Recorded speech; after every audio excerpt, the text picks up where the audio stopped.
niko na 100 series. Gari ya kitambo. But tunataka kuimake ya 2016, 2017? 2023, 2024. Right? Yes. Ya 2020 LC300 ya 2024 ni how much? If you go to a platform like Gigi, I think right now they're going for, I've seen some for 18 million, 20 million. 18 million, 20 million. Yes. You can get a good 100 series for between 1.5 to 2 million. That's true. Sindio? Yeah. That's the car. Yes. Na inaenda. Absolutely. Sindio? Absolutely. How much do you need to invest ikue LC300? Okay, that's a good question, Noel. Hey wadau manze, this conversation will qualify our guest for this episode, Omar, wa Omar Garage as a genius. When I started my business, I made my first million, then everything burnt. There was a place called Freemark in town where there's, now I don't know. This market that you created from Thailand? Yes. Everything got burnt? No, not the one in Thailand. This is another one. The plan was to solely focus on building cars, modification, customization, you name it. Lakini, there are things that even I would not forgive myself kujipata na Omar alafu tukose kudiscuss. I'll put a video of me and Mr. Bajaj from India, one of the leading brands in the world. The person who the Bajaj is named after. He came to Kenya to meet me. I opened some stores, which I became a dealer for Bajaj to distribute motorbikes. No. Omar is the embodiment of experience as the best teacher, and that's why our conversation with him is worth every second of your time. You buy phones by a kilo. Unapimiwa kilo moja, mbili, tatu. Yes.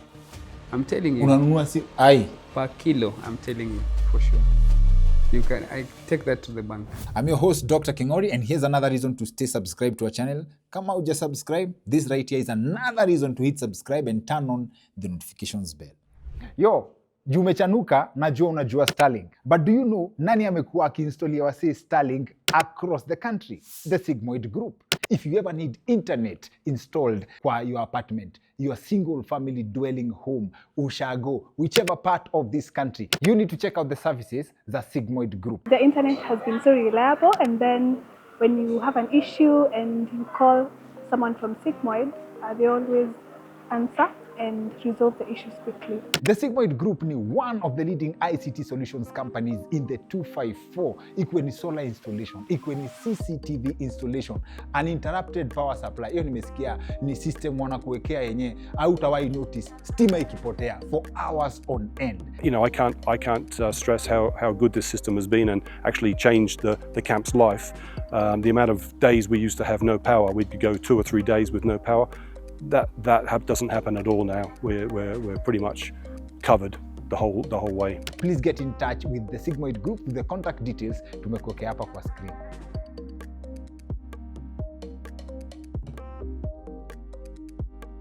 Omar. Yes, hey, jambo man. Jambo sana. Nice to finally sit down with you. It's a pleasure. We actually meet as a very strong coincidence. And juzi we had a guest on the show who has an explanation of reality and how things happen.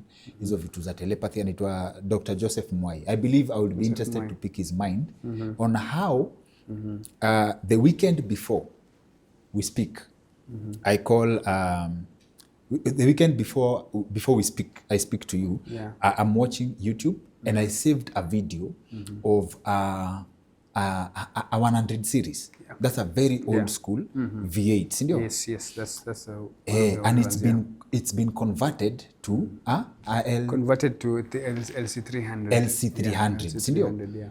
So now I'm curious, how are you going to pull this off na you work?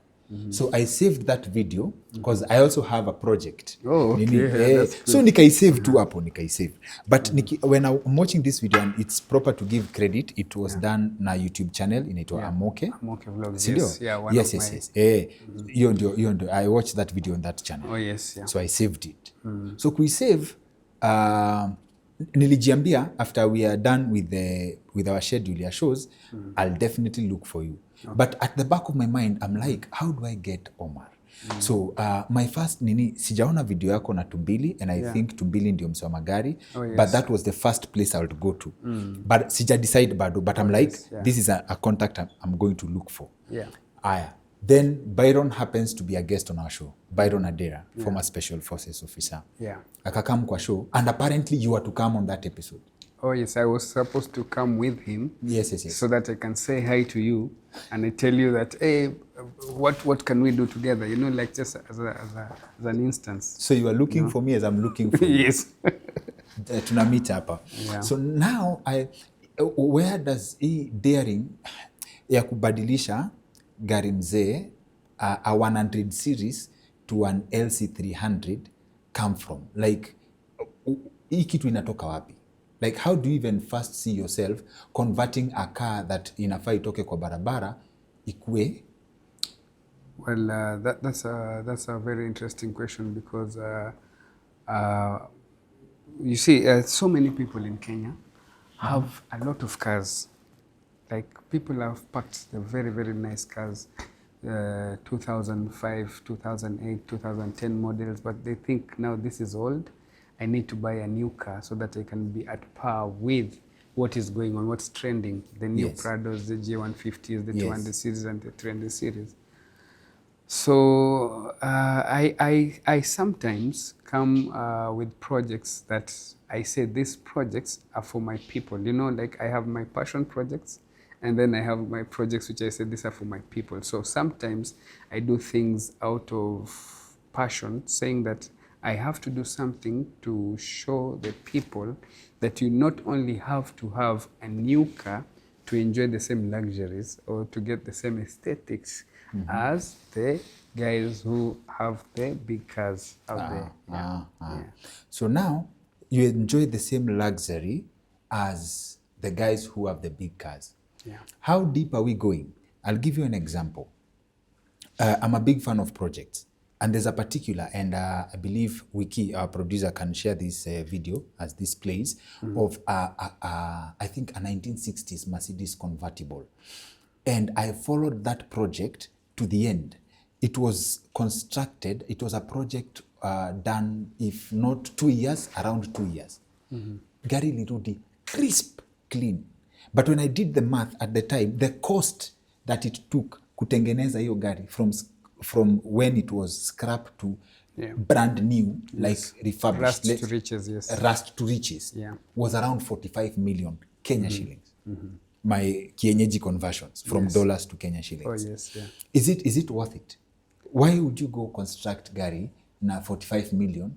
Now you can buy a G-Wagon for 30 million. 30 million, yeah. That's a good question. Well, it's just the same way you would ask yourself, why would you buy a painting of Mona Lisa for 200 million and it's a painting which is 100 years old, while you can go to an art gallery and buy a painting which is the latest, with the latest everything for $1,000. So I believe it's the same concept because when you look at history, such cars come with history. So you see there's a lineage. Like you would say, I have a car, this car was bought from Mr. So-and-so. This is the report when you bought it. These are the pictures when you got it. And then there's something which you call customization and okay, there's customization and there's rebuilding of like a car, like you want to restore. You want to restore from the original. So you have to collect the real bolts from, if you're making a Jaguar, you can imagine if you want to open the radiator, if you open the 40-year-old bolt, you have to replace it from the same Jaguar company. Okay. So you can imagine importing, talking to those people, the cost of negotiation, buying the parts, bringing the parts to the country, buying the real original glass, bringing the metal which was used, as opposed to now customization. So when you're doing a customization job, it means you take everything in your whatever resources you have and you build without using the original parts. So coming back to your question, why would you buy a car, an old car, which is like 40, 50, 60 years old, and use 45 million to rebuild it? So I believe there is something which you call like there are people who have like a passion. You were born when you are young. You used to watch movies like James Bond movies, and you saw him driving an Aston Martin. So that's what clicks in your mind. You want to have that feeling which you used to watch when you were a kid. No. So a lot of it's sentimental. Sentimental. Yes, exactly. yes. So you would spend your monies knowing very well that there is no way someone will come to understand the value of the monies, because it's not about the value, it's about the sentiments that you get from the car. And sentimental only apply. I like that you brought the two different concepts, restoration and customization. Yeah. So restoration is, if you see James Bond 1962 with a 1962 Aston Martin, Yeah. if it's restoration, you want to rebuild that car to its stock. Yes, absolutely. As it was As it then. was then, So yes. every part is original. Every part is original. And I understand for this particular one, you would spend 40 million rebuilding it because it has an element that most cars don't have, resale value. Oh, yes, yeah. You will find someone to buy it for more. You can actually make a profit. Absolutely, absolutely. This is different from customization. Yeah. Kwa sababu kuna gari niliona mumeweka mpaka disco. Oh, yeah. Yeah. As I told you, there are cars which I do out of showing my fans, because a lot of people know me. For example, people know me with I'm a Prado guy. I'm a Land Cruiser guy. Yes. So I've owned Land Cruisers. I've built so many Prados. I've done so many facelifts. So people know me. I'm a Prado guy. But at times, you also want to show people that you're also that guy wa mkulima mdogo. So what you want to do is, I had a project like I got Toyota DX, which is known for kwenda kubeba manyasi ya ng'ombe. So literally, the car that you expect to go and carry the hay and the things and the tools and whatever so forth, I came up with the concept. I said, you know what? There's so many cars like this in Kenya. Nobody knows what to do with them. So I'm going to build a car to show people that sky is not the limit. If you can dream it, you can build it. So I built something which was it was an in-between Toyota Mark X. The rear side was a Chrysler. The side was another Toyota Levin. The seats were bucket. Everything, like basically every single thing was customized. It was the first wide body Toyota Corolla. Sani imeandikwa kwa logbook mix. No, it retains its name, Toyota Corolla 102. But you see, if you buy a house and you go and customize it and you put a jacuzzi, what does the house still remain? If you bought a bungalow, it's a bungalow. If you bought a maisonette, it's a maisonette. But you've customized your bedroom, you've put a jacuzzi, you've done your kitchen, open kitchen, you know. So Understood. Yeah. But sasa ukisema gari mbele ni Toyota DX, Yeah. kuna mahali ni Mark X, Yeah. kuna mahali ni Bentley, Yes. na huku nyuma ni something else. Oh, yes. You blend it such that haitapita. Yeah. Mtu akiulizwa ni gari gani imepita hapa, Yeah. utasema uko sure si Bentley? Yeah. Nimeona Mark X. As in, you blend it to become one car. Oh, yes. So the fun is in the cocktail. Oh, yes, in the cocktail, exactly. So you introduce yourself with what you drive based on where you are. Oh, yes. Oh, Absolutely. leo nimetokea na Bentley, Yeah. kesho itakuwa Mark X. That's, well, no. The thing is, Yes. I'll take you down that line of, like, if you're doing a customization, Yes. maybe, for example, we import molds. I personally import molds. For example, like I can buy a Ferrari mold and come and put it in a Celica. So I can buy an engine of a Ferrari and install it in a Toyota Corolla. So it doesn't mean that the car has changed. It's just the aesthetics. So if like for instance, that car, as you saw it, it's a car which looks like no other car. It's a one-of-one project. Yes. So the moment you come up with a project like that, you look at designs. Oh, I like that other car which I did 4 years back. I think I can use that same design. It will blend well with this car. So I did a couple of projects for maquexes and all that. So I said I have the mold for maquex, and I would like it to look like a maquex. At the same time, also I liked the side cuts of my car. So I said, okay, this Chrysler, I like the side cuts. I think it will look good on this. So you take a mold from that and you make it look like one. So it's just a question of aesthetics.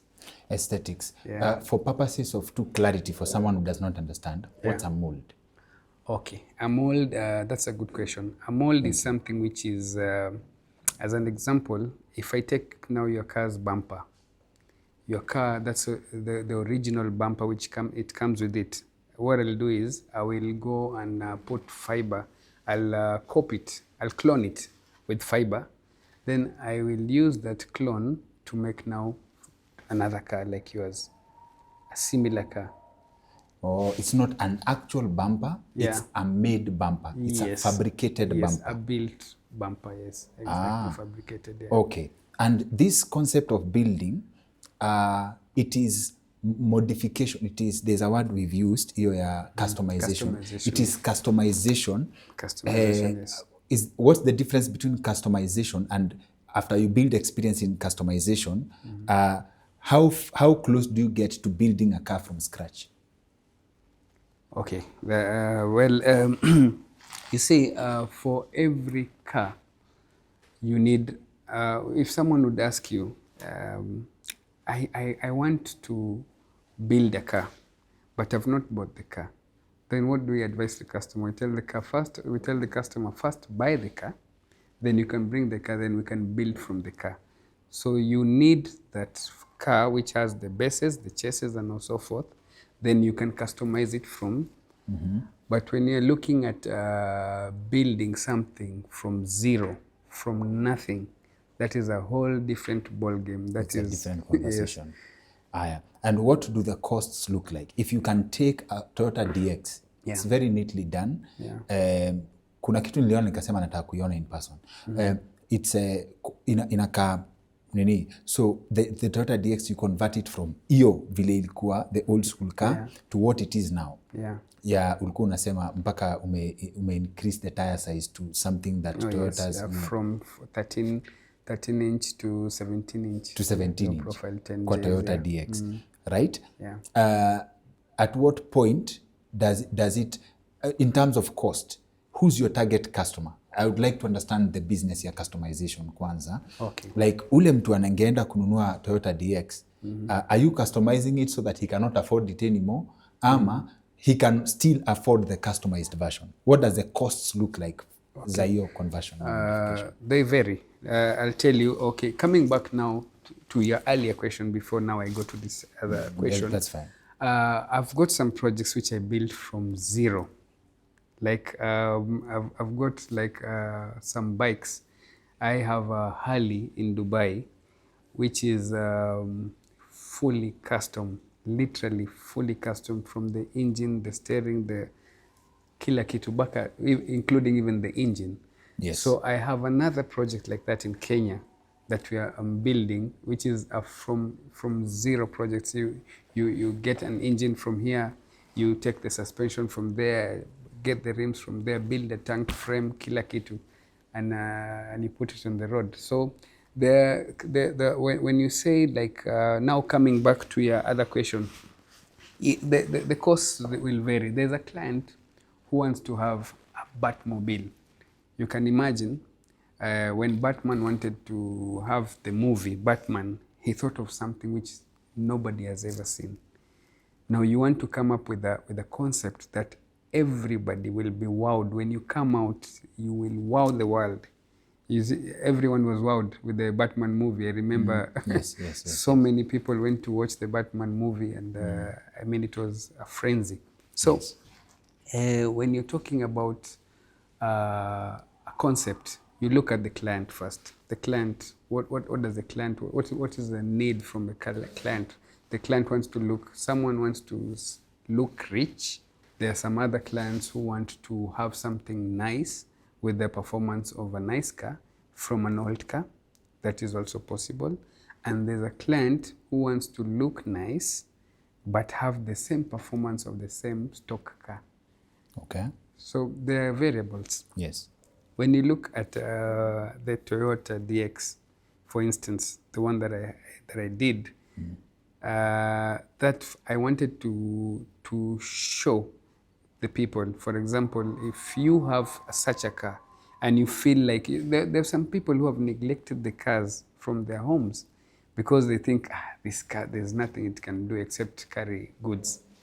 No. So Yes. as to the reason I said I built a car to reflect on the young generation, that if you have your 200,000 or your 150,000, you can still buy a car and now use that extra budget to make it be your dream car, a built not bought project. Okay. So we put a wide body on it. If you look at that car, the back bumper, front, side cut and everything was custom made, like with fiber. Then we did the custom interior, then we do the custom music, the pop-ups. So if you go for an event, what happens is you can use that car to be the live disco. Literally, it has like a very, very good sound system, which I just need to go with the car, park it, open the boot, Yes. bring my DJ, and we have a party. And I noticed that it even has a kitchen. Juu niliona huko kwa exhaust inatoka moto. Well, you can fry your sausages there. Sio Yes, Naona yes. mtu Thika Road anachoma barabara akienda. Yeah. So let's break down an example. Let's look at the client who wants an LC300 from a 100 series. Yeah. Right? How close or how far does the cost come from an LC300? Like mtu amekuletea a 100 series. Na wewe utaifanya ikue an LC300. Yeah. What would it take to convince someone who was going to buy an LC300 to bring you an a 100 series? Yeah. Now, what would it take? Yes, first of all, it's basically that. What's the cost comparison for that particular project? Niko na 100 series. Yeah. Gari ya kitambo. But tunataka kuimake ya 2016, 2017? 2023, 2024. Yeah. Right? Yes. Ya 2020 LC300 ya 2024 ni how much? If you go to a platform like Gigi, I think right now they're going for, I've seen some for 18 million, 20 million. 18 million, 20 million. Yes. You can get a good 100 series for between 1.5 to 2 million. That's true. Sindio? Yeah. That's the car. Yes. Na inaenda. Absolutely. Sindio? Absolutely. How much do you need to invest ikue LC300? Okay, that's a good question. Well, when you're looking at such a project, Yes. there are two questions that you'll ask the customer. Do you want to have the aesthetics of a 300 series, or do you want to have the feel of a 300 series? So it depends on the level of customization that you want. Okay. So I can tell you, like, for the particular one that we did, we started with the aesthetics. The owner wanted the car to look like a 300 series. So there's a difference. I remember when I was doing that project, I specifically told the owner, it's never been done in Africa. Nobody has attempted to do it. Because this is not just, when I was going to see the car in Mombasa, actually, I was going to see a 200 series. I was expecting to find a 200 series, which is you would buy a facelift. I import my facelifts, and it's basically a plug and play. So you remove the old parts and you replace the new parts, and automatically it looks like it's been facelifted, and it looks like a 300 series. But in this case, 400 series, which has never been done, 200 series, yes, 200 series have been done to 300 series because there's a facelift for that. But when you're looking at 100 series, It's never been done. So I used to watch my peers from Pakistan and Asia, and those likes of countries, the people who are doing it, people who taught us this game. You know, we have facelifts itself, the likuja from China. So I used to watch, and I told the owner, look, I've done so many facelifts for Prado J150, Land Cruiser. Myself, I had a 100 series, and I told him, look, you can do an 100 series. The maximum you can go, you can put a bulb bar, LED headlights. I think even mine had gone over and above to put a 200 series bonnet. I mean, big tires, fender flares, and so forth. So, but when you're talking about an old car, which is 100 series, and you want to make it to 200 series, even the dimensions don't fit. This is a shorter car, the 300 series is a longer car. So this is a narrow car, and this is a wide car. So how do you make it? Mm-hmm. So now it was that was something which now that's what you call now experience comes into play. You start calculating, if I convert this car and I put these parts together, are they going to fit? First of all, nothing fits, nothing. So not only does the bonnet which comes for the facelift is shorter than the car. Mm-hmm. The rear side, the sides of the car, the lights which were already there in place, they're smaller, almost half the size of the ones which are coming in, the 3 times bigger or for the new facelift. So when you say that you're going to convert that car, it means doing fabrication. So that car had a lot of fabricating. We had to fabricate the rear boot. So the rear boot to work with the older boot. So the facelift comes with a top boot, which is the 300 series, and you want it to work now with the older boot, which is longer, bigger, and the lights and so forth. So we had to do a lot of fabrication. We had to cut the lower boot so that we can make it work with the newer boot, and at the same time it still has to be functional. You still have to open your boot, lock it, and so forth. The lights still have to be like fitted, and you fabricate. Now you increase the size, you calculate the size of the doors. If you look at a 100 series, it has plastic. Half of the door, the below part of the door is plastic. So you have to get rid of that and have it as metal all the way from up to down. So there was a lot of fabrication, trial and error, sleepless nights, but we managed to do it from the experience which we've been doing, because I thank God I have a background of making nothing to making be something from nothing. Yes, something from nothing. Yes. So as a kid, I remember our parents could not afford bicycles. And when you ask them for a bicycle, they'll say, how do you manage? I mean, are you going to go to school? Or if you want to get a bicycle, I buy a bicycle, you don't go to school. Mm. So you start making your own bicycle from nothing. Yeah. Okay. Uh-huh. Yeah. Uh-huh. So from that background of being a kid, buying all the parts of bicycles, building a bicycle, then I went into motorbikes. I remember back in the day, I was called Biker Boy Omar. Yes. Yeah, a lot of people knew me with bikes because I used to love bikes. I'd see guys passing like with the loud bikes and the exhaust pipes and those big machines, and you'd be like, wow, how will I ever afford one like that? So let's start with if your parents bought you a bike. Yeah. If your parents bought you a bike, you would have never known that you could make a bike. Absolutely. So you're a beneficiary of poverty. Yes. Okay. Absolutely. Nice. Yeah. Advantages of poverty.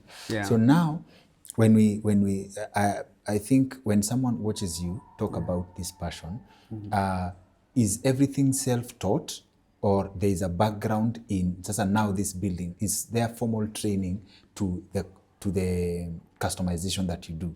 Like, is it engineering? Is it mechanics? Because we've heard you talk of, oh, I can buy this engine, fit it hapa. Or are you an instructor, or you just know how to work teams pamoja, ama you do these things yourself, and what's the background knowledge?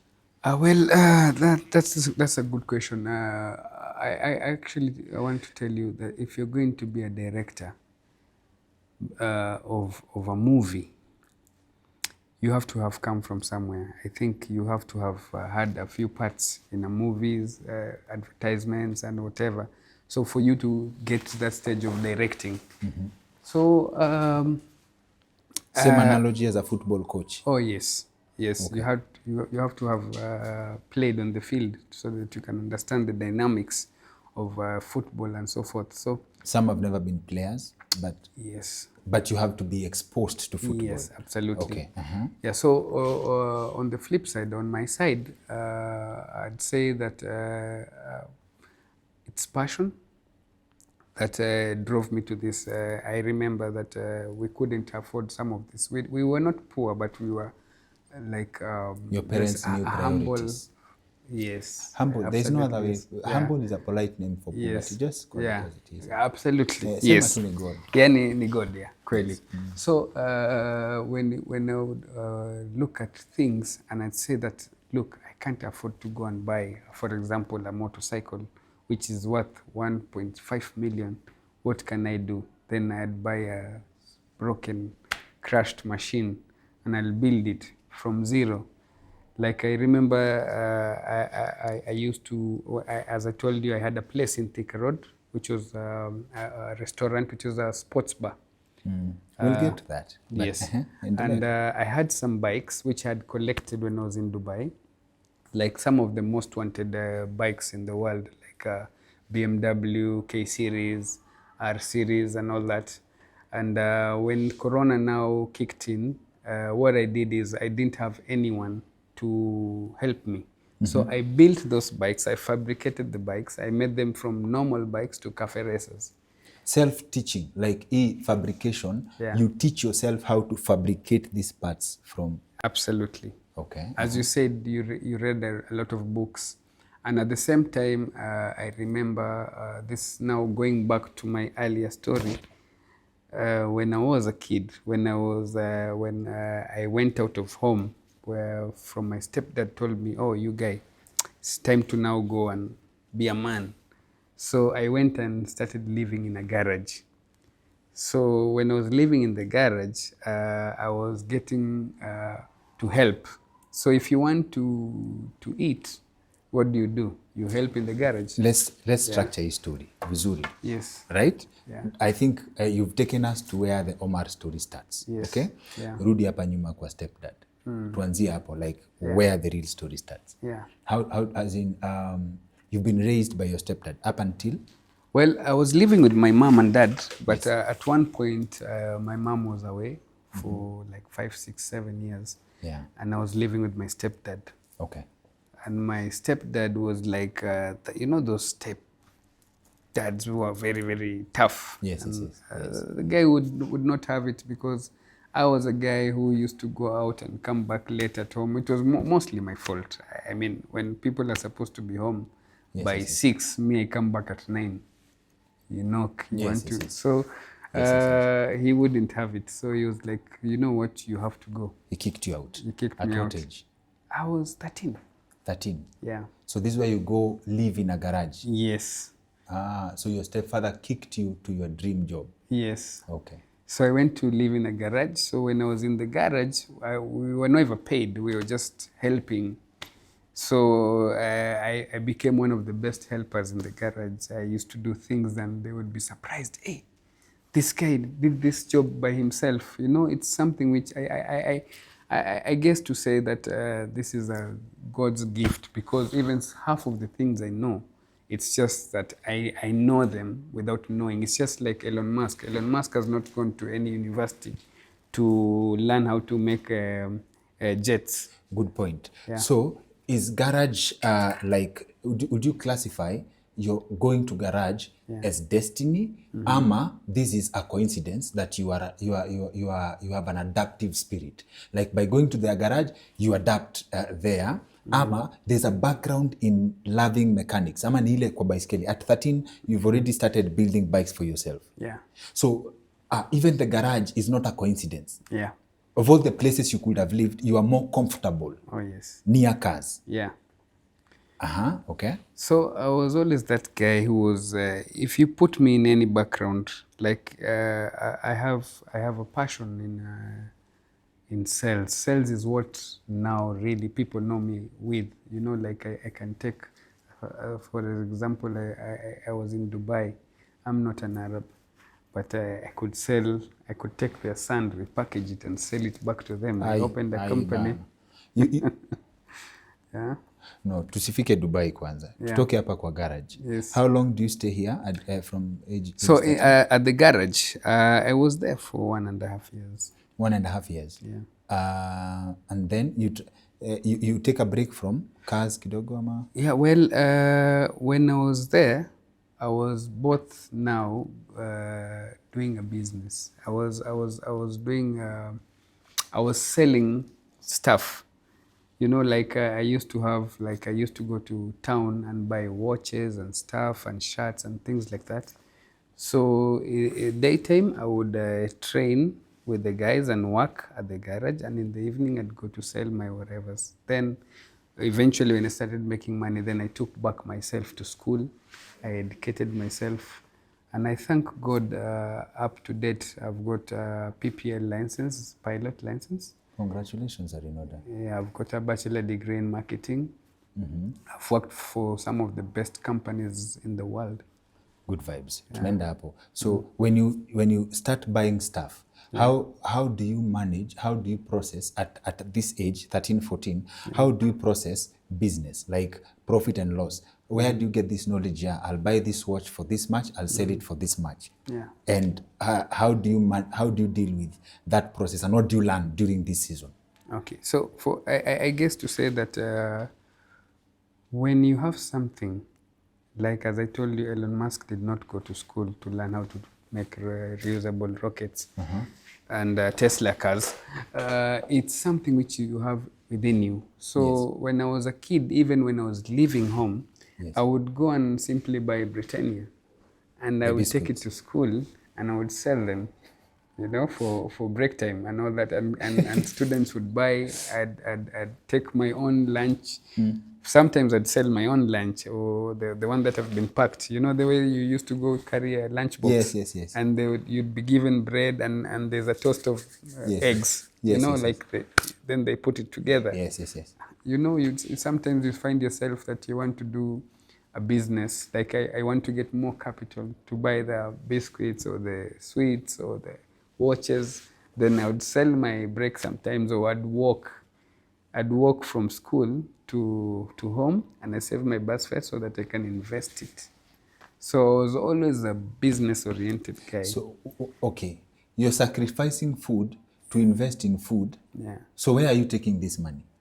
Like, what is this money for? Like, I've sold my toast to buy biscuits to sell. Yes. So what are you chasing? Is it the feeling of having money? Yeah. Or there's something you're doing with this money at this age? So that was my capital. You see, like as I told you, if I could not get a bicycle back in the day, then you need to. So you would sell your break lunchbox, and it will give you now some capital to go and buy the Britannias, and then the Britannias will give you more capital to buy the stuff that you want, and at the same time you can still also have your break. So you have now your break money, which you've got from your business, and at the same time you have your business to continue running. Okay. Maybe I'm lost kidogo. In fact, in terms of time, by the specific mention of Britannia, I'm sure this is between 1996 and 2002, if I'm not wrong, right? Yeah. So now, the business that you have, you're selling of, buying the Britannia, these are 3 layers of business. One, selling your lunch is the first step. Buying the Britannia using this capital to sell to the other students for a profit is that third layer. Yeah. And this is now capital for something else. Yeah. What is this something else? The something else now is now to buy the parts for the bicycle and stuff. Oh. Yeah. So that was worth sacrificing food for you. Absolutely. So hii time yenye like the ordinary kid would be like, you want money to buy biscuits, you are thinking parts. Yes. Right? Parts, yeah. So this is your bicycle, personal bicycle, or you would sell that bicycle. Well, at that point in time, I was looking for my personal bicycle. Yes. Yes, so it's something that I really wanted to have. And I said, I want to become one of the best riders. So I used to be a stunt guy. I used to do stunts. Yes, yes, yes. Like I would go to like my estate, then we'd have a competition with the fellow friends who have bicycles, and we'd bet. And I mean, I ended up becoming very, very famous from just riding the bicycle itself. Aya. Now, do you carry so hii inamaanisha at any given point as a kid haukuwa isota? I'm assuming. Well, no, you can't say that hukuwa isota, because even as an adult, there's no point in time utasema ati you're always having cash flow. You know, it's a question of like, I mean, but I would say I was better than the others. You're better than the others. Yeah. So, but that's, unajua, in my mind, kama you already have these finance principles at such a tender age, it's very hard to compete with you with that mindset, especially for if you are against someone who's just learning the principles. You know? So at what point, and who actually, how do you go back to school when you've, most people struggle with that. Most people touch money kidogo ama get access to money and they drop mambo ya shule. Truly. How do you even arrive at taking yourself back to school? Why are you going back to school? For one, I knew that, for example, if you wanted now to prosper in life, you need knowledge. So you need, number one is you need school knowledge for a basis. You're building a base. Yes. You have to be in par with the base of other people. Then now you, after school, now the other thing you need is a general knowledge for life. So that's when you read you read books, you educate yourself, and so forth. Okay. Yeah. And during this phase, your parents have now, like, where you are a separate entity from your parents, you're surviving on your own. Absolutely. And you still manage to have a focus of, you know where you're going on principle. Unajua, most parents, okay, under this is different. Where do you get the guidance here in terms of you should be an upright citizen versus just being a kid under no guidance or authority ya adult ana kuambia vile utafanya? What I know is ever since I was a kid, I used to have goals. I used to make goals like each and every year. Up until now, I make my own goals. Like I look at myself and I say, what can I improve in? What did I do last year that I didn't do so well? What can I improve on this year? What are your goals? What are you thinking of? If you come to my office, you'll see like I have pictures. Maybe I have pictures of which car I want to drive, which house I want to build, which thing I want to do. So for me, I've always been a dreamer. And I've always said that no matter the situation, you are you're your own self-limitation. So if you believe, there's so many people, they say, I want to do this, but they don't believe in what they want to do. And there's so many people who they just decide they believe in something. They've not gone to school, they've not done nothing, but they believe in a dream, and that's how they make it. Yes. Yeah. Okay. Sasa najua story yako it has very many layers. So just to put us in context, because your interaction with money, kama ulianza at that tender age, this conversation will be 2 days long. But to shorten it without missing anything, let's start with what's the story of your first million? Story of my first million. Yes, hiyo hakuna mtu anaweza sahau. Okay. Well, that's an interesting one. I think my first million. I remember I borrowed capital to start my business. I borrowed my capital from my friend. It was a 300 bob capital which I borrowed. 300 shillings. 300 shillings, yes. And 300. yeah, 300, yeah. Okay. Yeah, so I started using that money. I remember I started buying things from Kikomba. And I remember I was buying shirts which were, 30 bob. 30 bob, then they get ironed, that's 50 bob. Then you take them to your friends and sell them for another 300 bob. So I started like that. And before I knew it, I had a stall in Nairobi West, stall in South Sea, because that's where I was brought up. I was born in Nairobi West and we moved to South Sea. So I had a stall in Nairobi West, store in South Sea. Then I opened one in Nakumatt Lifestyle, the one which burnt. Not Lifestyle, ilikuwa inaitwa Downtown, I think. Then there was something which they used to call Freemark. So at Freemark, we had stalls. I remember we were bringing things from Uganda. We stopped buying the Kikomba stuff and we started buying now new clothes from Uganda. Why?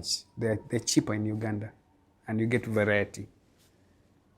Okay. Yeah. Okay. So I remember my first million is when I brought my stock and I sold my stock in December and I held my first million. I was like, wow. From clothes? From clothes, yes. And this can be traced to the 300 bob? Yes, absolutely. Omar, watu watafikiria tunapigia story ya jaba. Let me give you an example. Yeah. And mimi I know, nimeona uko na mindset ya multiplication. Yeah. We have a guest alikuja hapa. Yeah. And I'm sorry I have to ambush you with the engineer Kimori challenge. Alikuja akatuambia, and it was very controversial, that in this country, with a capital of 2 million, 2 million bob, you cannot make 50K profit in a month. Profit. Yeah. Okay? So now, we unasema, you grew to 1 million from 300 bob. Yeah. Ebu break us down na hiyo mindset yako. A month, 2 million. How would you break down 2 million bob? Well, Choose whichever business utaenda nayo. Yeah, I'll tell you one thing. For instance, you have your 300 bob here. You buy a shirt of 30 bob. So multiply that 300, divide by 30. Divide by 50 juu umeweka ironing hapo. Yes, yes, so yes. you buy 6 shirts. Yes. Yes. Those 6 shirts, you sell them at 300. That's 1,800 shillings. Yes. Yes. Then you go back. You do the same thing. You're walking to Kikomba. You don't have any other costs. The 300 is purely capital. Well, you have another cost of maybe breakfast and so forth. But from Nairobi West to Kikomba, it was a walking distance. So. And we are assuming that you're selling these shirts on the same day. No, it will take at least 3 to 4 days, at least in the same week. So every week, you can go like twice. You can go like twice. Like twice? Yes. So assuming if you go the first time, 1,800 and then you do your cost, just give it 1,000 bob. Let's say you utabaki na 1,000 bob to reinvest. Well, I think unaweza baki na kitu kama 1,200-1,300 because you also have to spend what you make. You don't spend more than you make. So, you spend what you make. Yes.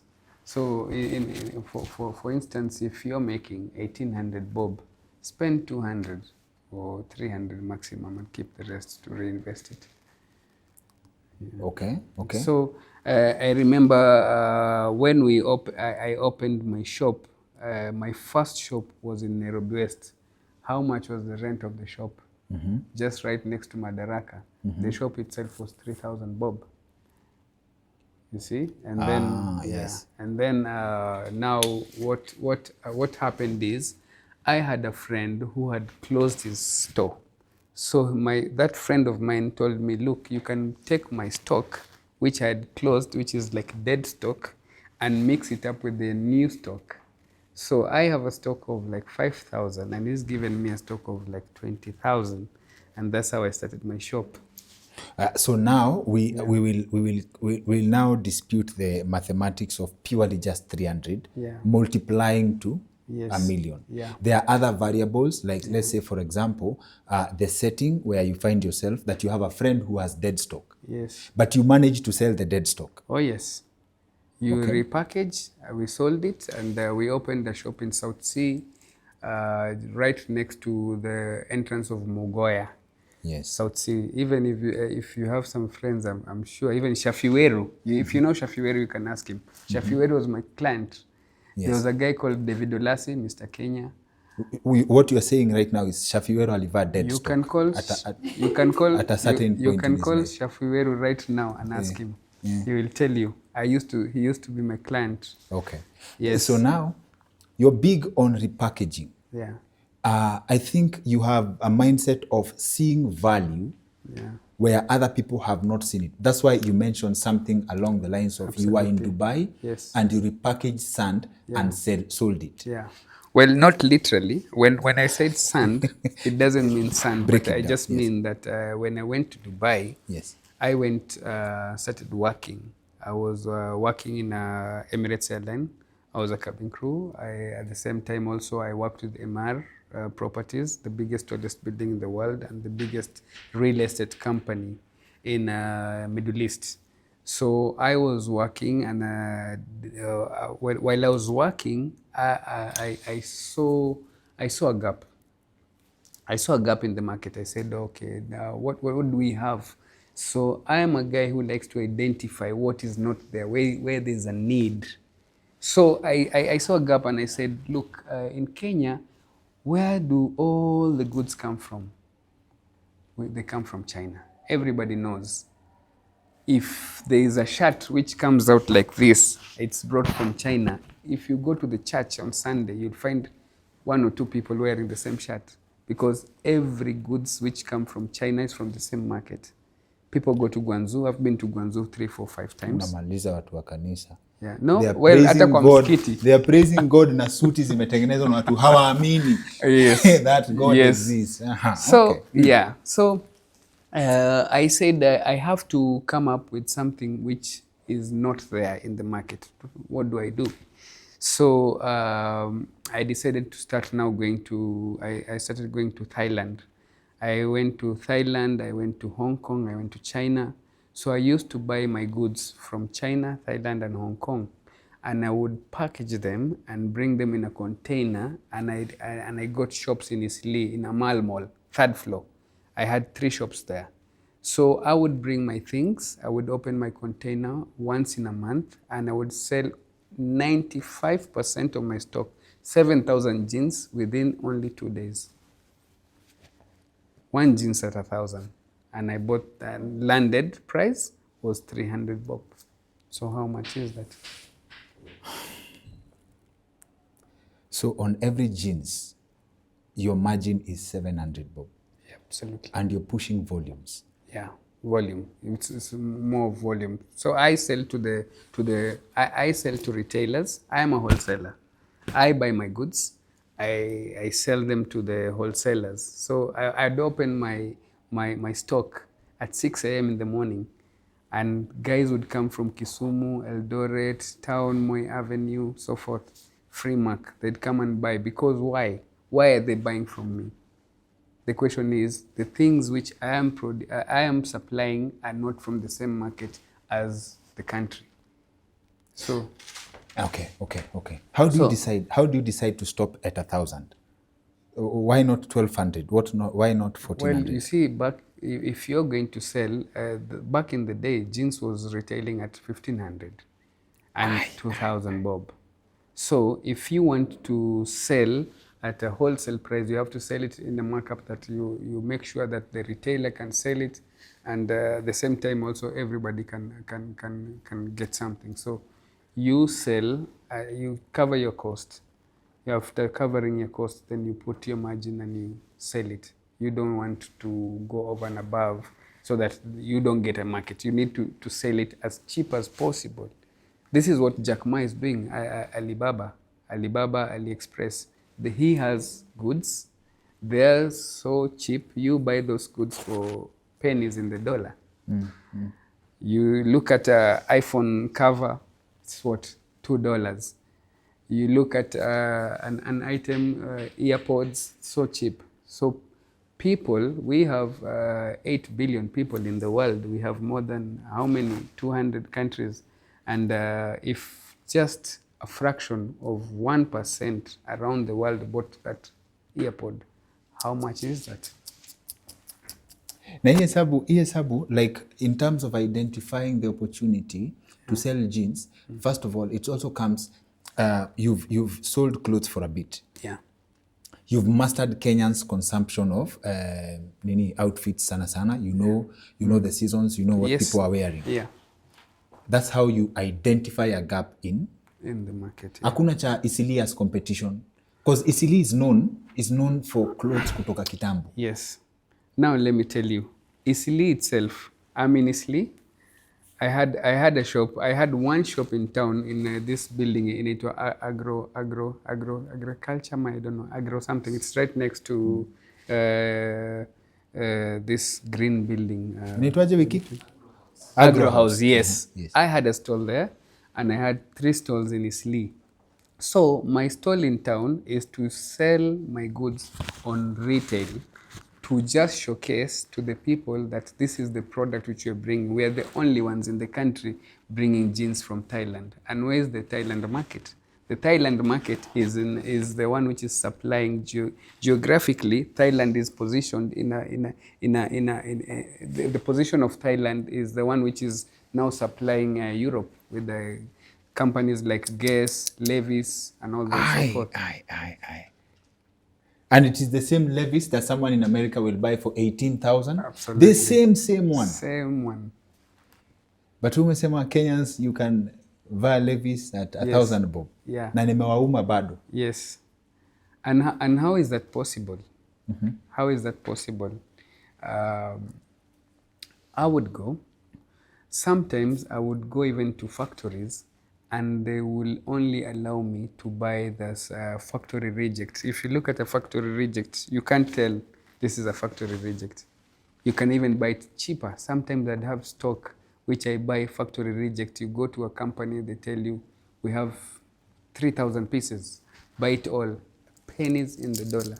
You buy it, you bring it, and you give it now to the people out there at even a cheaper price. So now, how do you unlock this level? Like the money is Christmas seasons, you bite hapa na pale. Yeah. So for you, it has never been ati I have money, ati nimeweka pesa. For you, it has always been, where is this money going next? Yeah, absolutely. Actually, I never said that I never have money, because the money that you have, it's either you've put it on your stock. You have money in your stock, in your classic cars, in your businesses, because money is useless. If it's lying in the bank, it's useless.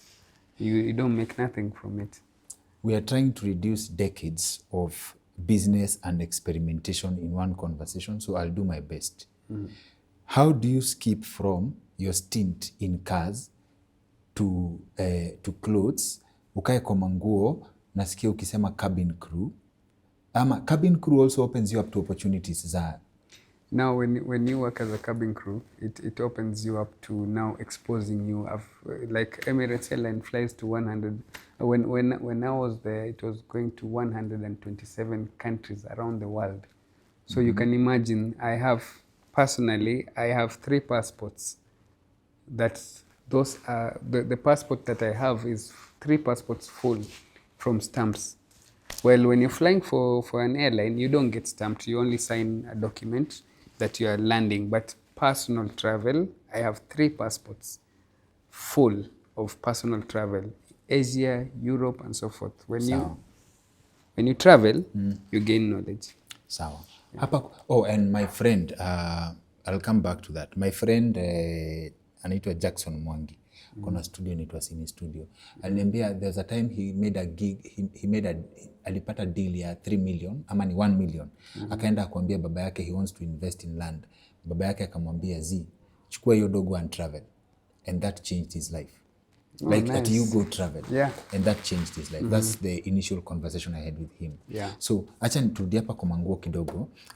Umeleta jeans from Thailand. Yeah. Your idea has worked.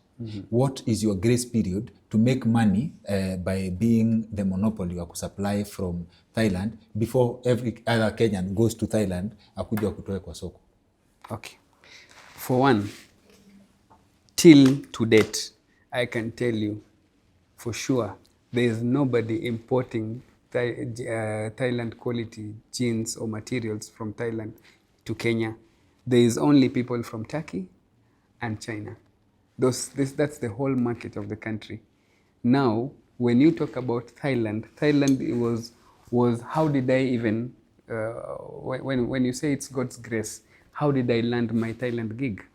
When the first time I remember when I was going to China, my first time to go to China, I was thinking, I saved up so that I can go to China and get my goods and buy everything from China.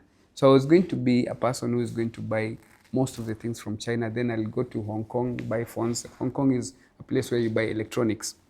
Then what happened is when I went to China, it was in December, and in China, everything in December is closed up until January 15th. Yeah. It's called the Chinese year. So what happens? I'm in China, stranded. I don't know what to do. I can't buy. Factories all closed. What do? So I take a bus from China to Hong Kong. I go to Hong Kong. I see what can I get in Hong Kong. I see phones. You buy phones by a kilo. Unapimiwa kilo moja, mbili, tatu. Yes. I'm telling you. Unanunua per kilo, I'm telling you for sure. I take that to the bank. Thailand, Hong Kong is a place for electronics. It's one of the most advanced cities in the world, and it's very, very, very diverse. Unanunua simu uko na kg, unakuja unauzia wa Kenya K moja moja. Absolutely. So from there, then I said, okay, now since I had already taken my trip, what do? I spoke to someone told me in Hong Kong, why don't you go to Thailand? Thailand, they're one of the biggest producers of brands, big brands, Guess, Levi's, and so forth, DKNY and all those. So I said, okay, why not? So I take a plane, I land in Thailand. There's a place, now when I go to Thailand, then there's a city called Pattaya. Pattaya is where all the factories, most of the factories are. So I travel to Pattaya. It's from Nairobi to Nakuru. I go to Pattaya, I go look for factories, I get none. And the ones that I go to, they tell me, look, we are not allowed to sell our garments in the country, neither are we allowed to sell it to anyone. But I get one guy, he was a Singh. I remember, very gentle gent, very tall guy. And he's a Singh. And he tells me, look, when I went to inquire in another factory, I met that guy there. And he told me I have a factory. In fact, he told me it's just a walking distance. So we walked to the factory, and I find this, he has like, how many godowns? Like 5 godowns. One is just only wool, full of wool. One is just a big roll of material of one type of jeans. Another one is a place where they do the production, packing, and so forth. And he tells me, look, I can sell for you my jeans. We're not allowed. I cannot give you in the country. These jeans are mainly meant for Europe. And I'm a producer. He shows me. I'm dealing with Guess, Levi's, all those guys are his cast clients. So what do? He tells me, look, I can sell for you this stock, but don't waste my time.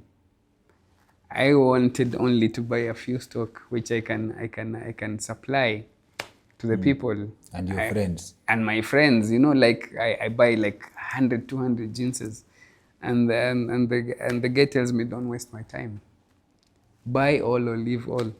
How many pieces are those? About 2,000 pieces. So now I start looking for money. I even call back in Dubai. And I even call, at that time I had my wife who's working in the airline also, she's a cabin crew. And I tell her, look, I got a lot of stock. And the money that I carried, can you even try and get some of my money in my ATM? And some of your money, let's buy the stock. So we buy the stock and I bring it to Nairobi. And when it lands, I bring it to Isli. And when I bring my goods to Isli, everyone, including the Somalis, are astonished and surprised. Where did you get this? This is different. Look at the quality. Nice. Everyone is wowed. And I sell my stock within 3 to 4, 5 days, done. This is called risk. Aren't you scared? Like what guarantee do you have that this is not going to be dead stock? Like you're sure. Like you had to borrow money, right? Yes. How sure are you that this is a sure bet? Well, there is no guarantee. That's the flip side of business. There's sometimes I've invested and I've lost. I've invested in the venture that I told you in Thika Road Superhighway. Opened a place called Stables Lounge, and I did the construction of the place. I constructed the whole 2-story building and everything, only to lose it within the same or a short period within the period of Corona. So there's no guarantee in business. You have to risk. How did you process that, losing that place? It was very, very hard. And for sure, I would have told you, if I didn't have now my other passion, now my passion to build things, I was like, okay, look, I have this whole big place, Yes, 2.5 acres, premium. I've made the place a 2-story building, sports bar. It has a garage behind. I have a car wash, but nobody is allowed to even visit each other. People were told to close down, and especially the clubs were told to totally close for about 7 months. So what do? I go back now to what my passion is, to build things. I take my old classic bikes and I start building them to a new fashion, which has not been done in Africa. People in Africa, they buy bikes, they ride them as stock, and they retire them as stock. But me, I've seen this new concept which they call Cafe Racer. Cafe Racer is a bike which has been shortened. It has a stylish seat, a new odometer, tires are big, the seat is different. So you chop the bike and make it into a Cafe Racer or a Boba. So what I did is I had a bike called CX500. Is one of the most loved bike in the world. You can check that on the internet. It's one of the only few bikes with an engine which comes out of the tank like this. It's a V engine bike, which comes outside of the frame of the bike with a V style. So that one, there are actually 2 bikes. One is called the Moto Guzzi, and now this Honda 500, CX500. So I had a Honda CX500, I had a BMW R65, and I had a BMW R100, and a few other bikes, but those were the most iconic bikes. So what I did, yes, I took those bikes. I bought them off an auction, the police auction in Kenya. They allowed you to. Yes. I go to auctions a lot of times. Up till now, I buy cars in auctions. So I bought the bikes, and I decided to build them from nothing. I made the most beautiful bikes. I'll send you the photos. You can Please do, yes. show them. And those bikes, when I finished them, when Corona was just getting over, I had some people from Batuk coming from the army to come, white people coming to buy my bikes in my garage. Yes. So that is the money which helped me. I sold those bikes for a couple of millions, And that is the monies which enabled me now from losing my other space to opening a new garage. And You have, that's the story. I've learned so much from that example, because there are people, how people processed the COVID losses. First of all, I'm ashamed that, for how many years nimekuwa nalia, I was character developed around 5M during COVID period. I think from the November to when now we don't know how long COVID lasts.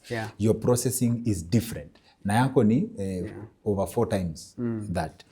Then I think I noticed also something. Your relationship with money, correct me if I'm wrong, it's not about how much you have, it's about what you can do with what you have.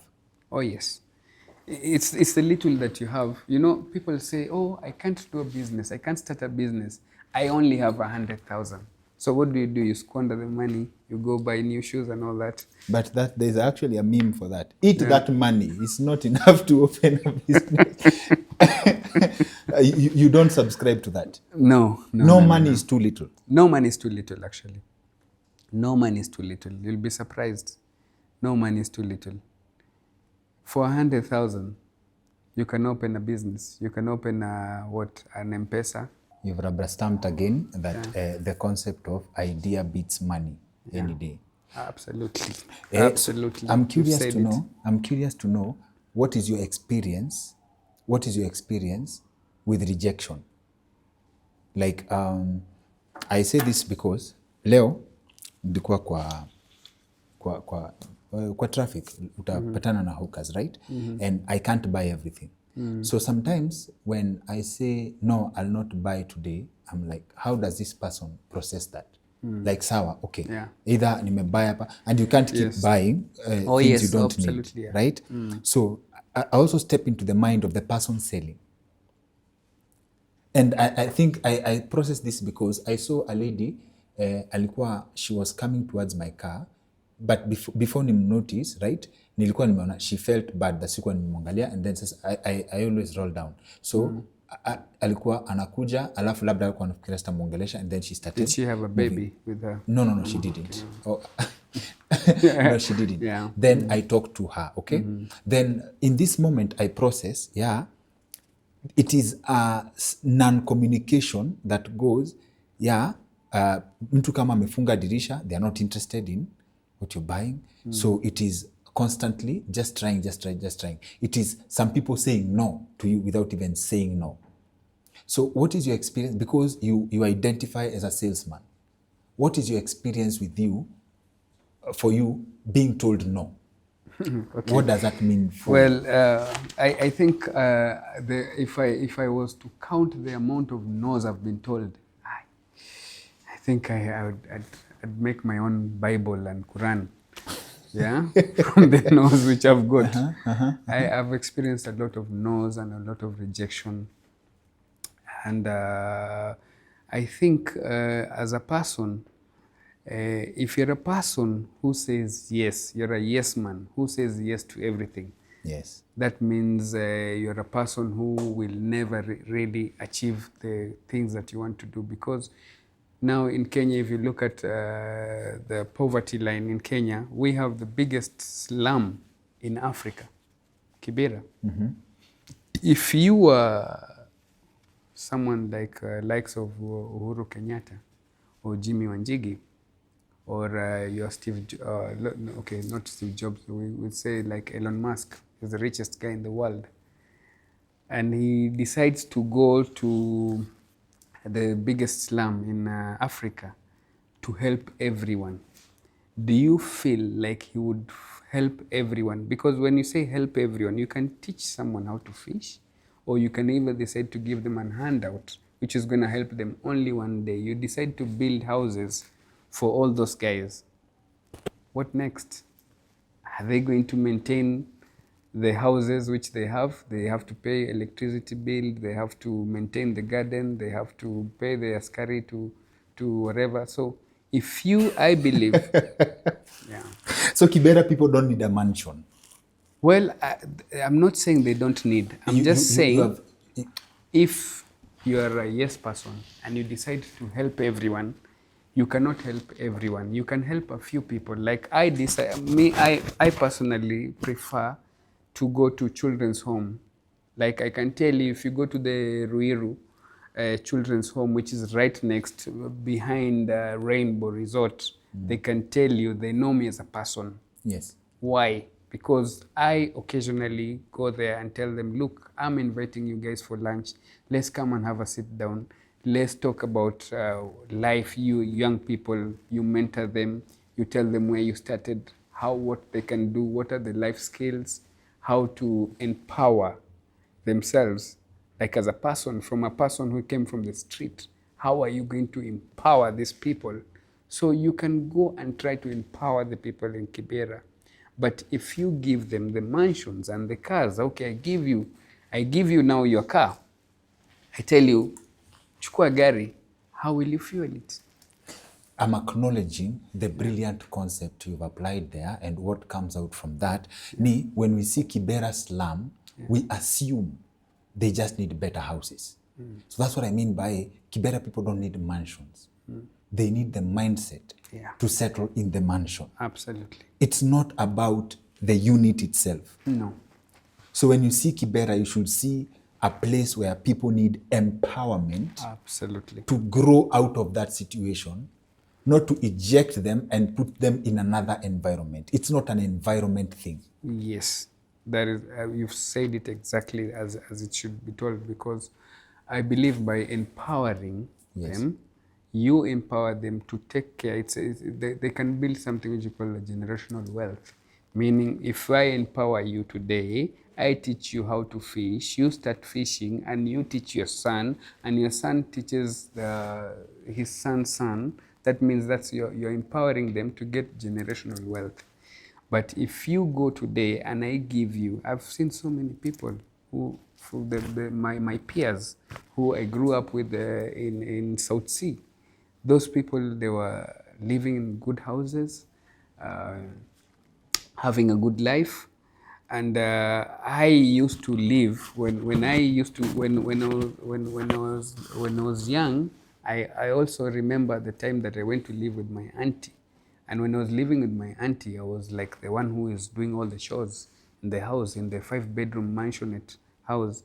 But now when I look at the flip side, if I was not in that situation, the same guys who are now rolling, then they were given cars. I know people who were given, when the latest stuff had just come out, someone was gifted by the mom, hey, take this and all that. But when you look at them today, they actually come to me to ask me for advice. Wewe, mimi na wewe tuko na coincidences more, because I went for something I call a therapy drive with someone close to me. Na nilimwambia of examples what that place means to me. Like people who now need to start the journey I started 15 years ago, and they can't just start now because they were rolling then and akianani. See, if God didn't give you the situation that you had, you wouldn't be where you are. God had to take you through a process. So I'm a big, I don't go to I can't say that I'm saved, but I'm a big believer. Every morning I wake up, I have to pray. When I'm just driving around, I pray, I talk to God. I talk to God like He's a person that I'm seeing right next to me. I tell God, hey, today I'm feeling like this, this situation, God, I feel like God literally picks me up from danger, puts me in the right direction. So when you say that those people that you're trying to help and you're mentoring them, and they were, back in the day, they were rolling, and now they look at you and they admire you. They don't see the process. They only see you now. Hey, you look good, but they don't see the process. You have a process. You've lost 5 million. You started this journey 15 years back. You lost your job. You decided, okay, now what am I not seeing more? You identified a need in the country, just as I identified a need in the country to bring goods which are not in the market. So you identified and said, look, people now, gone are the days people used to sit down and say, we are watching KTN.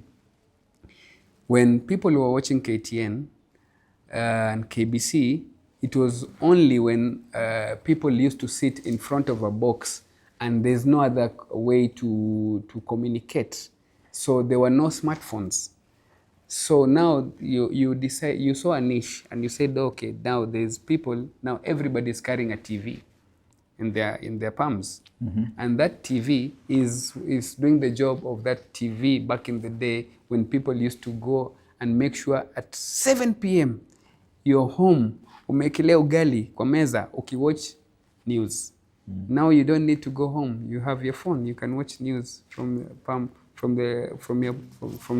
a gadget from your pocket. Yeah. So you saw a need that people didn't see.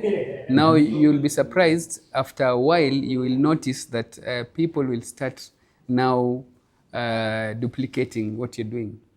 And say, oh, if this guy now, he's driving a nice car, he's wearing a nice suit, and they think they want to do this, but they don't see the process which you started 15 years back. When you mentioned 15 years back, thank you for the kind words. When you mentioned 15 years back, in your story, you also say the last time you were formally employed, you were employed was 15 years ago. Well, yes. I remember when I went to Dubai, it was 2007. When was it? 2007 November. Yes. 2000, and I was employed for 5 years. I was employed for 5 years. I worked for Emirates Airline. I worked for MR Properties. And then now there was a need. I used to think now I need to, my wife is flying. So she comes from a flight, I'm going on a flight, or something like that. And at the same time also, I said, look, I need to be traveling. I need to keep on traveling. So how can I can't keep my job because it's restricting me from my travels. So what do? I resigned. From a job that is about traveling. Yes. So that you can travel now. Yes, on a personal level. As I told you, now I have 3 passports with different stamps. Yes. So now I decide I want to do business. So what do? I started going to China, Hong Kong, and Thailand, buying those goods, and coming back to Kenya and selling my goods and living in Dubai. So when I did that, then it opened up other avenues. You don't suffer from the comfort of employment because how first of all, you come from a background of growing, knowing how to make money for yourself. You are your own boss from around the age of 13, right? Yeah. As young as primary school. Yes, yeah. Then you come to an experience of a salary. Did you have struggle adjusting? Yes. When I was working, for example, when I was working in Kenya, I was working for MFI. MFI is the biggest IT company in Africa. Yes. And I was a corporate sales manager for the government. So I was working with DOD. DOD, as you know, DOD holds 60% of the budget of the country. So yes. I used to do 60% of the country's budget. That's what I make. That's too high. That's too high.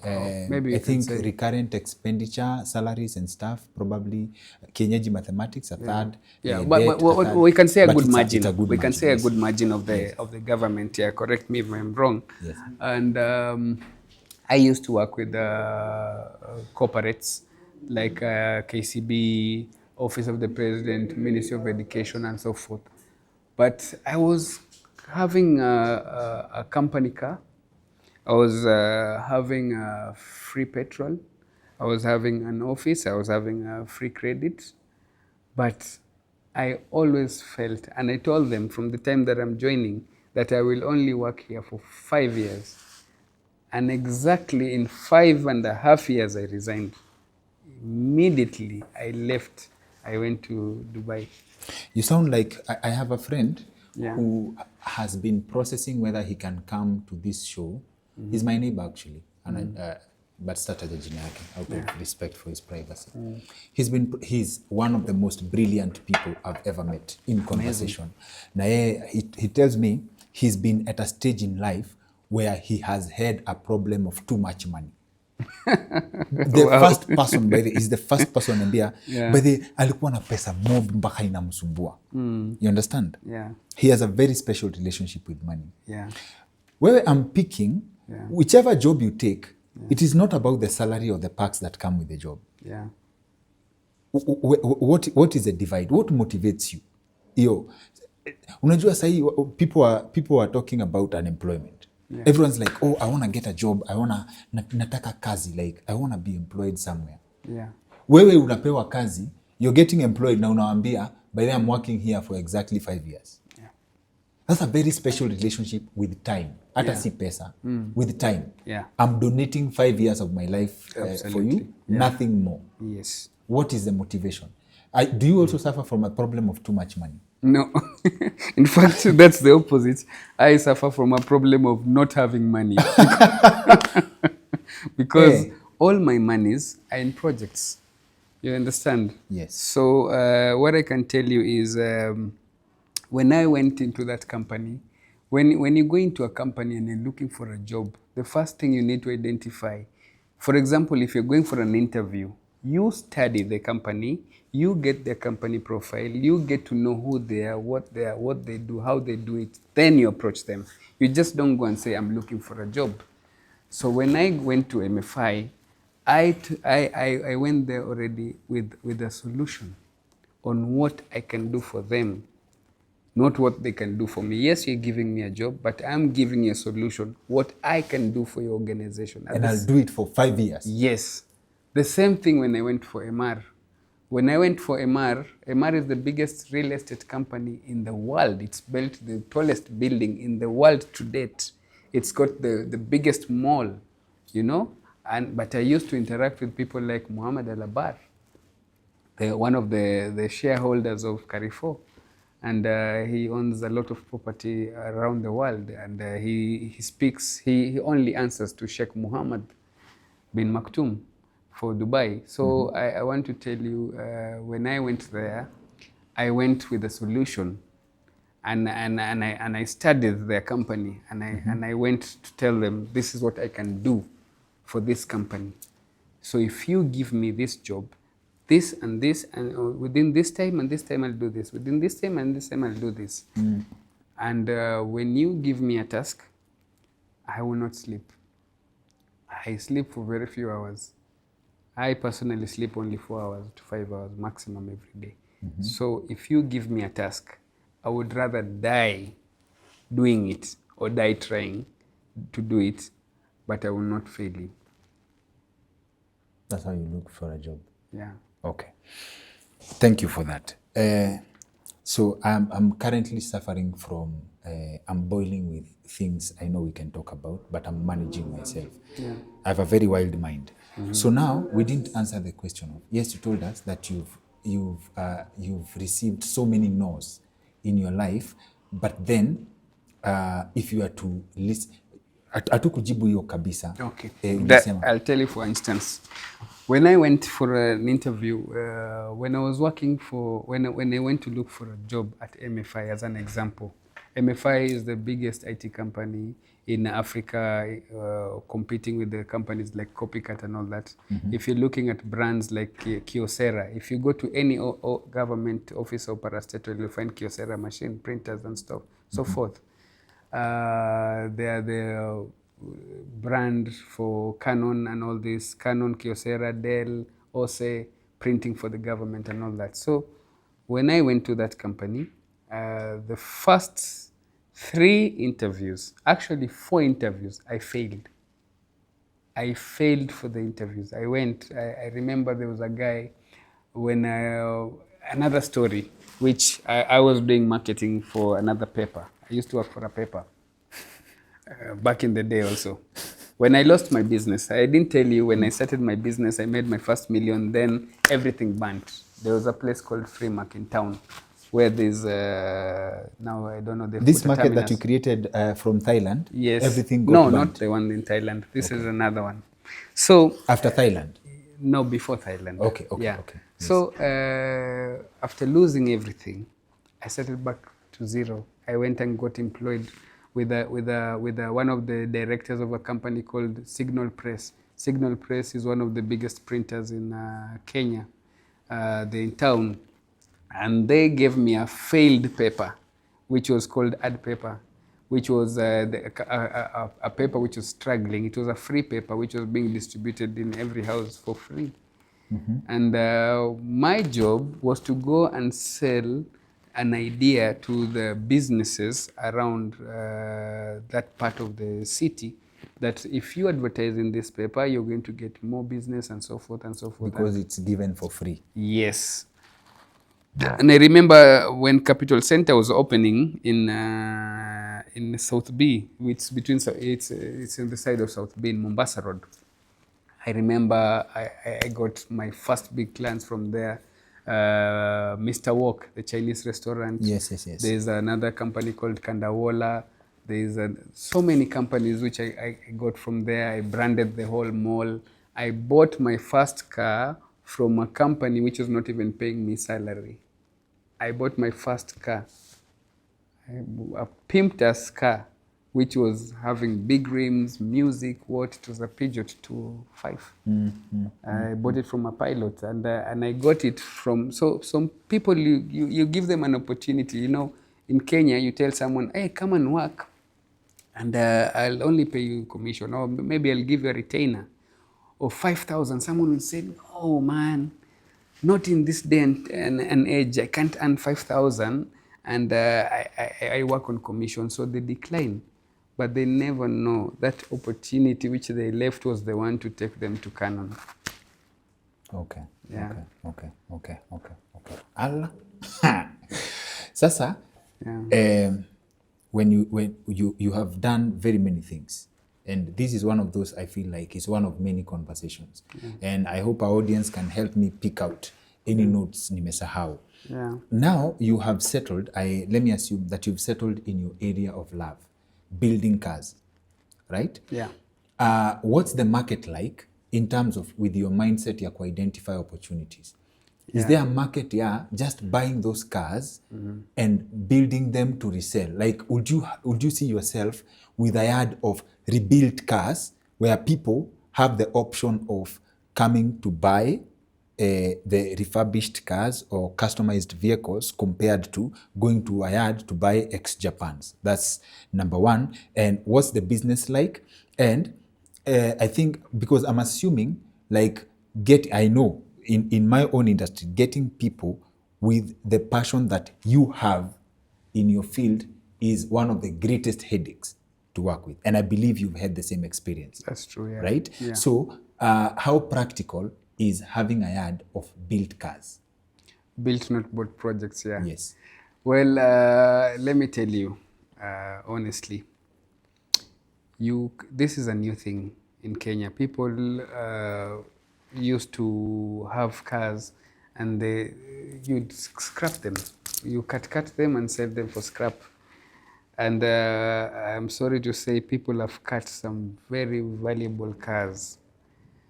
And when I was in Dubai, as a passion, when I was working in Dubai, I was collecting cars in Kenya. So I was collecting cars in Dubai. I have a few cars there. Those ones are the modern cars. Like I was one of the first guys to own a Camaro ZL1 stick shift in Dubai. That's a supercharger rally car, which is a street legal car, and trucks and things like that. And in Kenya now, I was collecting classic cars, which I would one day build. When I started the garage, actually, what was my intention? My intention was not even to work for people's cars. My intention was to have another gig. When I came to Kenya, I had an idea. My idea, the idea which brought me to Kenya, as to the reason why I took a 2.5 acre land. Why would I need a 2 acre land for something which I can take 50 by 100, and it's more than enough for a garage? So that was not my original idea. So sometimes God puts you in a situation so that you can get a situation, and it can either turn good or bad for you, but it's a situation. So when I came to Kenya, my original idea was I had got some investors in UAE because I had a company there, which one of my partners was a sheikh. It's called Haitham Fadli Qutbi. He's a sheikh from Saudi, but doing business in Dubai. So he bought 23.5% of my company in Dubai, and we started working. And I used to interact with a lot of business people in UAE. So I wanted to come and open before Uber came to Kenya. It was already in Europe. So I registered a company called there's Uber with an A, and mine is with an E, Uber Motors, and there's Uber, the one which is international. Yes. Yeah. Yes, So yes, before Uber came, I had already come up with a concept. I built a software with the local guys, Yes. Guys who are very, very good in coding. And I built that software for Uber, which could interact with the iOS and so forth, and Android. So the second thing which I wanted to do, I wanted to be a guy who manufactures motorbikes. Manufacturing motorbikes. So I became a dealer. And I'll put a video of me and Mr. Bajaj from India, one of the leading brands in the world. The person who the Bajaj is named Yes, after. he came to Kenya to meet me. I opened some stores, which I became a dealer for Bajaj to distribute motorbikes. No. So when I was a distributor, then I met other investors through that distribution, and we wanted to start now making our own brands because there's such a big market for motorbikes, and the motorbikes had just come out. So there are only some few brands which are benefiting. Boxer, when they say Boxer, all Boxers are Bajaj. Nika kusema Toyota Corolla. Ukisema Corolla, but it's still a Toyota. Yes. So all Corollas are Toyotas. So Boxers are Bajaj. So there's Bajaj Tuk-Tuk, there's Bajaj what. I was one of the first guys who launched with even Jugush. I invited Jugush to come and showcase the car, the cheapest car in the world, which was it's called the Bajaj Court. Bajaj Court, people call it Bajaj Cute, is a 200cc car with 4 wheels, with the gear and everything which a normal car has. 200cc car. Yes. Okay. So Okay. Yes. So- How many passengers? 5. 3 people can fit, but comfortably 2 people. Na wengine wawili mbele. And it's a car, it's not a tuk-tuk. It was what was going to replace tuk-tuks. So initially what we did is we wanted to have a brand which was a bike which people can afford. It's reliable, at the same time also affordable. So we wanted to manufacture. So we took some bikes from Kenya. We shipped them to India. They made the software to clone, and then they send them to China. Now, when I opened my place, I wanted a place where I can have a factory, which I can assemble bikes, motorbikes. So That's the why bikes you needed 2.5 acres. Yes. Yes. So I got the big place. Now when I built the place, I spent a fortune making it and everything, getting the permission from Kenya to open the road from Thika Road to my exit. I got the lights, I bought the structure for the club, for the sports club, which was my other passion. And said, now we're going to wait. I was waiting for the investor. Now, guess what? After putting that investment and coming up with a master plan and getting the investors to agree to come to Kenya, then just 3 days before their arrival in Kenya, Corona hit and all the airports were closed. I also withdrew my perception of character development from COVID, from this conversation officially. Yeah. My friends will never hear any of that.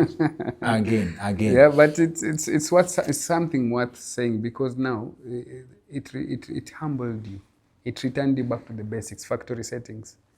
No, I mean, okay, of course, I have the mindset to adapt, Yeah. but mine is mixed with bitterness, but I don't hear bitterness in yours. So that's something I learned today. Yeah. Okay, I was mad at myself. Of course, I have other ways of rationalizing, but it's different. Yeah. Okay, and I think this also is another form of rejection. If we are to answer the question of how you handle rejection, like failure does not put you down. Failure is not. It does in what aspect? Instead of now getting the stress, what do? You put your mind into something else that it will distract you so much that you'll forget what you're feeling. It's like, if, for example, you're told your mind is your biggest enemy, Yes. or your biggest asset. Okay. If someone tells you now, if you go to Kenyatta Hospital and the doctor comes and tells you, I'm sorry, there are cases of wrong diagnosis. Yes. And the doctor tells you, sorry, man, you're dying. Kingori, you've got 3 months to die. What happens is you go back home and you start panicking, and you forget about even what you can. Maybe you would make, if it was your friend who was dying, maybe you'd make some calls. Hey, I know someone. There's some mitidawa somewhere. I know someone. You would try to look for a situation being composed. Yeah. Understand? We find solution for others. Yes. We beat ourselves up for our problems. Oh, yes, absolutely. So if you have a mindset that you can say that I'm not going to die. A lot of people have, I know some people, I have a good friend of mine, is an accountant, and he beat cancer. I know so many people who have beat cancer, but there's some people who are told you are dying and you have cancer, and they start panicking and they go all over the place. And that's the best time to be your best friend. Yes. So you have to focus and see, what can I do? Yes, I have this thing. What are the conventional medicines out there? What are people saying? Which country has done this? Travel. You take yourself I've been to so many countries. I've been to India, I've been to West Africa, I've been so many other countries. So what do you do? Go to look for a solution. Travel. Okay. Sawa. Yeah. Today's conversation will close with two things. We'll go back to, I've enjoyed your mindset, kabisa. We'll do the Engineer Kimori challenge, just random thoughts, like it's not accurate figures, but we'll just give an idea. And number 2, which we'll start with, is, you remember when we talked about converting a 100 series to an LC300 series, yes, right? Yeah. You gave us 2 options. You said you'd give a client 2 options. Yeah. Do you want the aesthetics or do you also want the feel, the full experience? Absolutely. Right? Yes. And we did the math. Tukaona, a new LC300 raised around 18-20 million. That's true. But the vehicle you're converting it to, you'll get it at between 1.5 and 2 million. Absolutely. Right? If you're looking for aesthetics, at what range are you playing at just to make it look like an LC300? Aesthetics, you're looking at $1 million. $1 million, Bob. Yeah. So for 3 million, you could make someone look like they are driving a 20 million car. Absolutely. Yeah. So for the look and feel and everything, what difference does it make? The difference is, so when you're talking about now the feel, is you change the suspension, you change the dashboard, you change the interior, you get the 300 series seats. So you feel like you're sitting on a 300 series. At the same time, the dashboard gives you that look and feel of a 300 series. So when people are enjoying out there to see you with the 300 series aesthetics, you're also feeling it inside. You're feeling it inside. So that's the feel. So you get the infotainment, you get the seats, you get the center console, you get the new dashboard, the clocks, and so forth. Yeah. Mtu wa aesthetics ni to put it simply, ni mtu anakaa kwa nyumba ya matope imepigwa plaster. So wewe ukiwa ndani ndio unajua uko kwa nyumba ya matope, lakini ukitoa mkono nje. Like I saw a guy in Kibera, yeah. There is a guy in Kibera mwenye alikuwa na nyumba, akona big screen, I saw that somewhere on the social media. He's having a very nice house, but ako Kibera. So your modification, the aesthetics, it's ruled outside, Kibera inside. Yes. Okay. Yeah. Thank you for that clarification. Now, tufanye hii kitu ya engineer Kimori challenge. In the most basic forms, I think, and our audience are welcome to engage with this. Yeah. And let's use the basic figure yenye ilisemwa kwa show, 2 million shillings. Ukikuwa na 2 million shillings, you as Omar, and you need to start something, how do you break this money down? A business. Yes. For a business. Yes. That's a good one because number one, I never go for anything unless I do extensive research. Okay. Like if you ask me anything that I did, I spent sleepless nights, a lot of books, a lot of online research to be able to come up with something that I feel works for me. I don't know about other people. Yes. So when I'm put in the spot and I'm asked, if I give you 2 million right now, what would you do? So that's tricky, but that's a clever way to answer it. That's a clever way to answer it. Yeah. But in your experience, let's not tap into the mindset. Let's tap into experience. Do you think you can make 50,000 bob from 2 million shillings as profit? Per what? What is the duration? A month. Yes. Well, yes. It is possible. It is possible, yes. Aya, tufanye research. In our next conversation, tuweza kutana na hiyo, we compare your research process. Absolutely. Sindio? Absolutely. To our audience, leo, I think this conversation was purely about just building cars. But kumbe, ikiingia ni business pia, I think people will agree that you know your stuff. So it evolved from just cars to tapping into the mind of Omar. Thank you for sharing your knowledge with us. Thank you for having me. Kabisa, I do appreciate. I've enjoyed this conversation and I don't even know tumeongea for how long. Yeah. Wiki ataniambia tukimaliza. Yeah. but then to our audience, if there's anything hata nyi mmetest Mind ya Omar, what do you think you would like us to expand on? Please tell us hapa kwa comment section, because that's a conversation I'm already looking forward to, because I already feel like mimi niko curious about your school. You take yourself back to school. You have a pilot's license. Umefanya biashara, you've been in real estate. Umefanya story ya fashion manguo. I'm very curious about the lessons you've learned from failure. Each individual failure you've gone through, lessons you've learned from success. I still feel the thirst to get deeper into a conversation with you on your like your interaction with money, your relationship with money, kabisa. One of the things I pick from that is you're not a figures person. You are the results person. Like, what am I doing with the money, which is very interesting.